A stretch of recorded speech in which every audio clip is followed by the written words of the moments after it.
নমস্কাৰ ছাত্ৰ ছাত্ৰীসকল আজি মই তোমালোকক পাৰফেক্ট কন্টিনিউয়াছত ব্যৱহাৰ হোৱা কেইটামান শব্দ যিকেইটা বহুত ইম্পৰ্টেণ্ট হয় সেই শব্দকেইটা তোমালোকে জানিব লাগে তো তাৰ বিষয়ে মই আলোচনা কৰিম তো পাৰফেক্ট কন্টিনিউয়াছ হয় সো পাৰফেক্ট তোমালোকে দেখিছা ইয়াত মই লিখি থৈ দিছোঁ পাৰফেক্ট কন্টিনিউয়াছ সো পাৰফেক্ট কন্টিনিউয়াছ বুলি ক'লে যে কোনো হ'ব পাৰে প্ৰেজেন্টতো হ'ব পাৰে পাষ্টতো হ'ব পাৰে বা ফিউচাৰতো হ'ব পাৰে ঠিক আছে তো প্ৰেজেন্ট পাৰফেক্ট কন্টিনিউয়াছত আজি আমি প্ৰেজেন্ট টেন্সৰ বিষয়ে আগত ভিডিঅ'ত মই তোমালোকক প্ৰেজেন্ট টেন্সৰ বিষয়ে তোমালোকক বুজাই দিছিলোঁ সো আমি কেৱল আজি প্ৰেজেন্ট পাৰফেক্ট টেন্সৰ বিষয়ে ক'ম সো প্ৰেজেন্ট পাৰফেক্ট কন্টিনিউয়াছত ব্যৱহাৰ হোৱা দুটামান শব্দ আছে সেই শব্দ দুটা কি হয় এটা হ'ল সিন্স আৰু এটা হ'ল ফৰ ঠিক আছে সিন্স আৰু ফৰ এই দুটা শব্দ তোমালোকৰ প্ৰেজেন্ট পাৰফেক্ট কন্টিনিউয়াছ টেন্সত ব্যৱহাৰ হয় তো সিন্স আৰু ফৰ মানে কি হয় আৰু ইয়াক আমি কেতিয়া ব্যৱহাৰ কৰিব লাগে সিন্স আৰু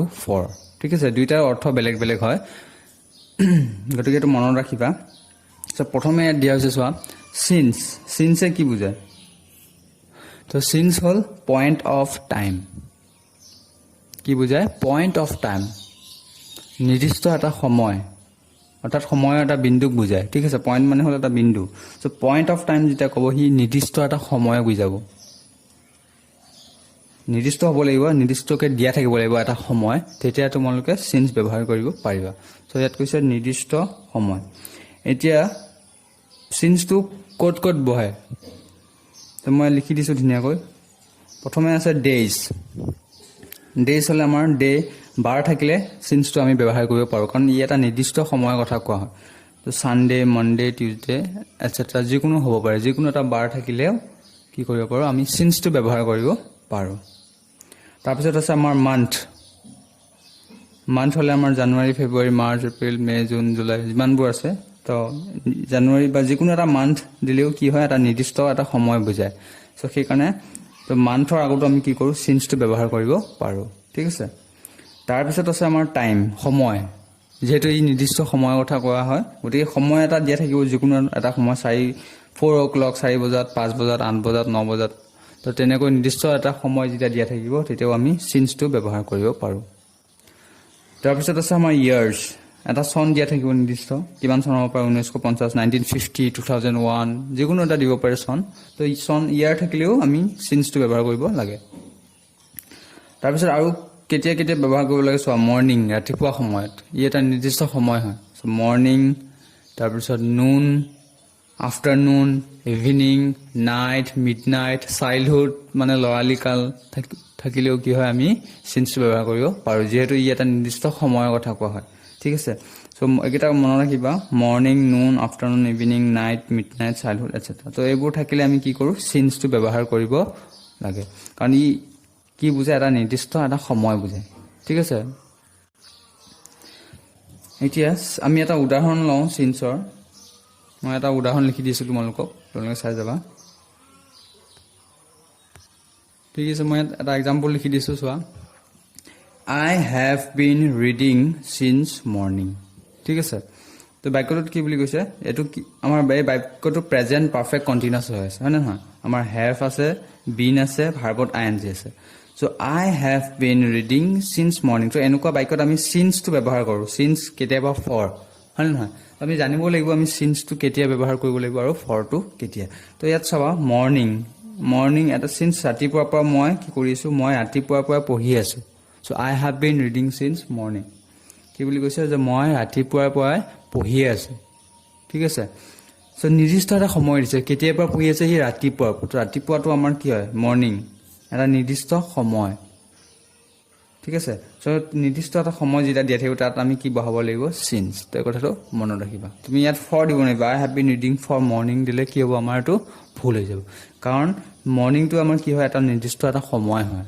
মৰ্নিং ইভিনিং গতিকে নিৰ্দিষ্ট সময় যেতিয়া বুজাব তাৰ আগত আমি কি বহাব লাগিব সিন্স ঠিক আছে সো এইটো আছিল আমাৰ প্ৰেজেন্ট পাৰফেক্ট কন্টিনিউয়াছৰ এটা উদাহৰণ এতিয়া ইয়াৰ গঠনটো কি হ'ব ইয়াৰ এটা গঠন এটা দিব লাগিব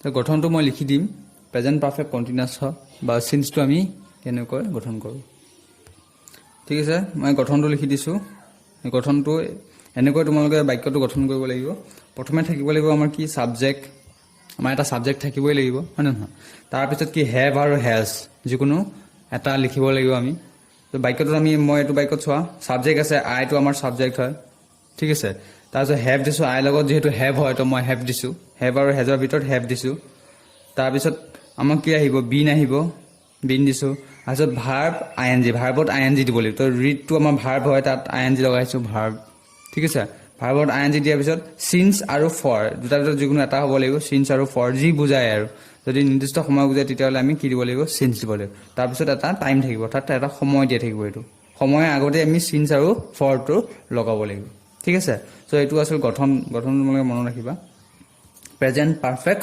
কন্টিনিউয়াছৰ গঠন এইটো ঠিক আছে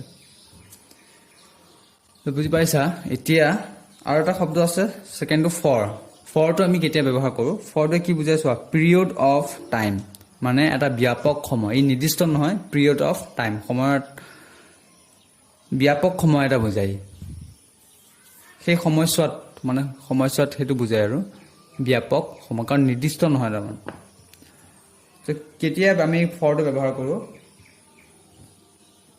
ইয়াত মই লিখি দিছো সেকেন্ড যেতিয়া সেকেন্ড বুজাব কে সেকেন্ড 60 সেকেন্ড 10 সেকেন্ড 5 সেকেন্ড তো সেকেন্ড বুজালে আমি ফৰটো ব্যৱহাৰ কৰিব পাৰো মিনিট বুজালেও আমি ফৰটো ব্যৱহাৰ কৰিব পাৰো আৱাৰ ঘণ্টা বুজালেও আমি তাহলে 1 ঘণ্টা 2 ঘণ্টা ফৰ 1 আৱাৰ ফৰ 2 আৱাৰ তেতিয়া আমি সিন্স 1 আৱাৰ নিলো আমি কি দিও ফৰ দিও আৱাৰ বুজালে আমি কি দিও ফৰ ডে উইক হলেও কেতিয়াবা কিন্তু ফৰ ব্যৱহাৰ হয় তাৰপিছত মান্থ ইয়াৰ বছৰ মাহ তাৰপিছত ডেকেড সেঞ্চুৰী ডেকেড মানে কি জানানে ডেকেড কেতিয়া আমি কওঁ আৰু সেঞ্চুৰী কেতিয়া কওঁ মানে কিবা 10 বছৰ হলে ডেকেড হয় 10 ইয়াৰ্স ঠিক আছে 10 বছৰ যেতিয়া হ'ব হেতু ডেকেড বুলি কোৱা হয় ডেকেড আৰু সেঞ্চুৰী কেতিয়া কওঁ আমি 100 বছৰ হলে আমি সেঞ্চুৰী বুলি কওঁ 100 ইয়াৰ্স হলে কি হয় সেঞ্চুৰী হয় সো এইকেইটা কি বুজায় এটা পিৰিয়ড অফ টাইম বুজায় অৰ্থাৎ এটা ব্যাপক সময় ঠিক আছে তো ডে উইক বুলি ক'লে তোমাৰ নিৰ্দিষ্টকে দিয়া নাথাকিব ঠিক আছে নিৰ্দিষ্ট সময় দিয়া নাথাকিব তোমালোকে বাক্যটো পঢ়িলে গম পাবা যে হি নিৰ্দিষ্টকে যেতিয়া বুজাব তেতিয়াহে তোমালোকে সিন্স দিব পাৰিবা যদিও মান্থ বা ইয়াৰ আছে ঠিক আছে কিন্তু নিৰ্দিষ্টকে যেতিয়া এনেকৈ দিয়া থাকিব জানুৱাৰী বা এপ্ৰিল তো নিৰ্দিষ্টকে দিয়া থাকিলেহে তোমালোকে সিন্সটো ব্যৱহাৰ কৰিবা আৰু যদি দিয়া নাথাকে তেনেহলে ফৰটো ব্যৱহাৰ কৰিবা ঠিক আছে তো মই ফৰৰ এটা উদাহৰণ দিছো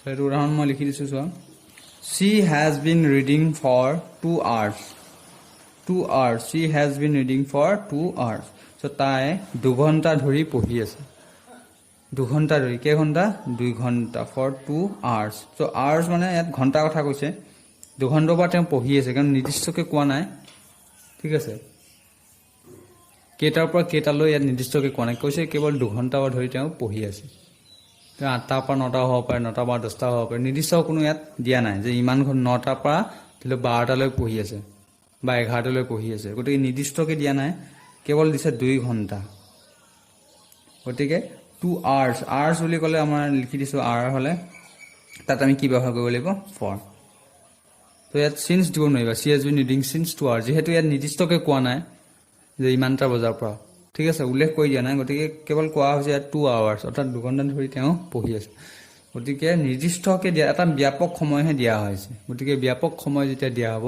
তাৰ আগত আমি কি বহাব লাগিব for ঠিক আছে সো এই কথাটো মনত ৰাখিবা আমি কি বহাব লাগিব for তো গঠনটো একে এটো মনত ৰাখিবা এটো গঠনটো মই লিখি দিছো সিন্স আৰু for প্লাস টাইম এটা সময় দিয়া থাকিব খালি তোমালোকে সময়টো মন কৰিবা যে ই নিৰ্দিষ্ট হয় নে ব্যাপক সময় হয় তো সেইমতে তোমালোকে সিন্স আৰু for টো ব্যৱহাৰ কৰিবা তাৰ এইকেইটা মনত ৰাখিবা সিন্স টো আমি কেতিয়া ব্যৱহাৰ কৰো for টো কেতিয়া ব্যৱহাৰ কৰো ঠিক আছে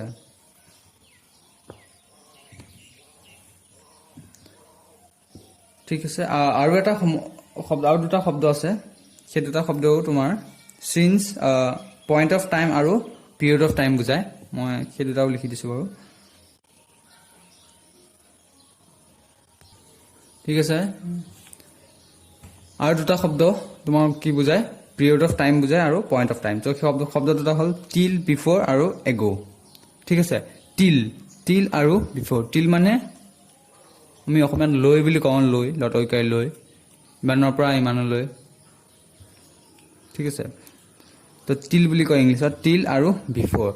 টিল আৰু বিফৰ কি বুজায়? পইণ্ট অফ টাইম বুজায়। এইটো মনত ৰাখিবা, কি বুজায়? Point of time. সিহঁতেও এটা নিৰ্দিষ্ট সময়ৰ আগতহে টিল আৰু বিফৰ আমি ব্যৱহাৰ কৰোঁ।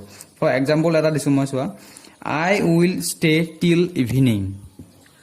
মই কি হয়, ইভিনিঙলৈ ৰৈ থাকিম, বা ৰাতিপুৱালৈ মই ৰৈ থাকিম। ঠিক আছে, সেইটো কৈছে আই উইল ষ্টে টিল ইভিনিং, অৰ্থাৎ সন্ধিয়া হোৱালৈকে মই ৰৈ থাকিম। তো ইভিনিং এটা আমাৰ কি হয়, নিৰ্দিষ্ট এটা সময় দিয়া হৈছে। ইভিনিং কেতিয়ালৈ? ইভিনিং, মৰ্ণিং, আফটাৰনুন, মানে মই কৈছিলোঁ ইয়াৰ আগত, evening, morning, afternoon, mid night, এইবোৰ হ'লে কি হয়, নিৰ্দিষ্ট সময় বুজায়। গতিকে তাৰ আগত আমি কি ব্যৱহাৰ কৰোঁ? চিন্স ব্যৱহাৰ কৰোঁ। আৰু ইয়াত আমি কি কৰোঁ? কেতিয়াবা টিল ব্যৱহাৰ কৰিবও পাৰোঁ। ঠিক আছে, তো মনত ৰাখিবা, নিৰ্দিষ্ট সময় বুজালে কি হ'ব, কেতিয়াবা টিল ব্যৱহাৰ হয়। টিল আৰু বিফৰ, নিৰ্দিষ্ট সময় বুজালে বিফৰো ব্যৱহাৰ হয়। চ' হি কেনট কাম বিফৰ ছানডে। ছানডে ইয়াত এটা নিৰ্দিষ্ট কি দিছে? এটা বাৰ দিয়া হৈছে। গতিকে নিৰ্দিষ্ট বাৰ যেতিয়া দিয়া থাকিব, তাৰ আগত আমি কেতিয়াবা কি ব্যৱহাৰ কৰোঁ? বিফৰ। ঠিক আছে, মই তোমালোকক এইটো বুজাবৰ কাৰণে দি দিছোঁ যে টিল ইভিনিং বা বিফৰ ছানডে এইটো আমি কিয় ব্যৱহাৰ কৰোঁ, টিল আমি কিয় ব্যৱহাৰ কৰিছোঁ, বিফৰ কিয়? কাৰণ ইহঁত দুটা কি বুজায়? নিৰ্দিষ্ট এটা সময় বুজায়। ঠিক আছে, এইটো প্ৰেজেণ্ট পাৰফেক্ট কণ্টিনিউৱাছ টেন্সত ব্যৱহাৰ নহয়। তোমালোকক মই এনেই বুজাবৰ কাৰণে দিছোঁ যে টিলটোৱেও কি হয়, পইণ্ট অফ টাইম বুজায়, অৰ্থাৎ নিৰ্দিষ্ট সময় বুজায়, আৰু ইহঁত দুটা নিৰ্দিষ্ট সময়ৰ আগতহে বহে, টিল আৰু বিফৰ। ঠিক আছে, বাক্যটো আমি কেতিয়াবা ইউজ কৰোঁ টিল ইভিনিং, মানে কি বুজায়? টিল মানে হ'ল এটা নিৰ্দিষ্ট সময়ৰ কথা কোৱা হয়, নিৰ্দিষ্ট সময়ৰ বুজালে তাৰ আগত আমি কি কৰোঁ? টিল। ঠিক আছে, তাৰপিছত আছে এগ'। এগ'টোৱে কি বুজায়? পিৰিয়ড অফ টাইম, এটা ব্যাপক সময়। এক্সাম্পলটো চোৱা, he was ill 3 days ago. 3 days ago, 3 days, 3 day আছে। ডে হ'লে কি হয়? পইণ্ট অফ টাইমো হয়, কিন্তু পিৰিয়ড অফ টাইমো হয় নে নহয়? কিন্তু ইয়াত পিৰিয়ড অফ টাইম কিয় হৈছে? কাৰণ বাক্যটো পঢ়িলে গম পাবা, মই কৈছিলোঁ তোমালোকক। ঠিক আছে, তোমালোকে নিৰ্দিষ্ট যেতিয়া বুজাব, তেতিয়াহে তোমালোকে চিন্স বহাব পাৰিবা, নহ'লে ফৰ বহাব পাৰিবা। ঠিক আছে, ত' ইয়াত যিহেতু এগ'টো কি হয়, পিৰিয়ড অফ টাইম বুজাইছে। চোৱা, he was ill 3 days ago, 3 দিনৰ আগতেই তেওঁ বেমাৰ হৈছিল। কেতিয়া হৈছিল সেইটো দিয়া নাই নিৰ্দিষ্টকৈ, 3 days ago খালি ইয়াত কোৱা হৈছে 3 days ago, অৰ্থাৎ 3 দিন আগত তেওঁ বেমাৰত ভুগি আছিল, তেওঁ বেমাৰত আছিল। যে সেই 3 দিন স্পষ্টকৈ দিয়া নাই, কেতিয়াৰ পৰা কেতিয়ালৈ, কেৱল কোৱা হৈছে 3 দিন আগত তেওঁৰ বেমাৰত আছিল। ত' he was ill 3 days ago, গতিকে স্পষ্টকৈ দিয়া নাই ইয়াত, যদিও ডে আছে, কিন্তু ইয়াত স্পষ্টকৈ দিয়া নাই যে কোনটো বাৰত, দেওবাৰ, সোমবাৰ, মঙলবাৰ, কোনটো বাৰত আছে সেইটো দিয়া নাই। ত' he was ill 3 days ago। ঠিক আছে, তো স্পষ্টকৈ দিয়া নাথাকিলে এইটো কি হ'ব? Period of time. নেক্সট হৈছে হি lived in Delhi 3 years ago, তেওঁ 3 বছৰ আগত দেলহিত আছিল। তেওঁ 3 বছৰৰ আগত ক'ত আছিল? দেলহিত আছিল, আগতে আছিল। গতিকে কি হ'ব? যিহেতু স্পষ্টকৈ দিয়া নাই 3 বছৰ, কোনটো বছৰ হ'ব জানো, যে ইমান চনত, 19 চনত নে 2020 চনত নে 2000 চনত নে, তো কোনো নিৰ্দিষ্টকৈ দিয়া নাই কোনটো বছৰত হয়। গতিকে কেৱল কোৱা হৈছে 3 বছৰ আগত তেওঁ দিল্লীত আছিল। গতিকে নিৰ্দিষ্টকৈ যেতিয়া দিয়া নাথাকিব বা এটা ব্যাপক সময় দিয়া থাকিব, তেতিয়া তাৰ আগত আমি কি কৰোঁ? এগ'টো আমি ব্যৱহাৰ কৰোঁ। 3 years ago, আমি এগ'টো শেষত লগাওঁ, বা 3 days ago বা 3 years ago, বা এই শব্দটো আমি আগতো লগাব পাৰোঁ। 3 years ago he lived in Delhi, 3 days ago he was ill. ঠিক আছে, আমি আগতো লগাব পাৰোঁ বা শেষতো লগাব পাৰোঁ। মনত ৰাখিবা, টিল বিফৰ আমি কেতিয়া ব্যৱহাৰ কৰোঁ? পইণ্ট অফ টাইম বুজালে টিল আৰু বিফৰ আহিব, আৰু এগ'টো কেতিয়া আহিব? Period of time. ঠিক আছে, তো এই কথাখিনি তোমালোকে মনত ৰাখিবা।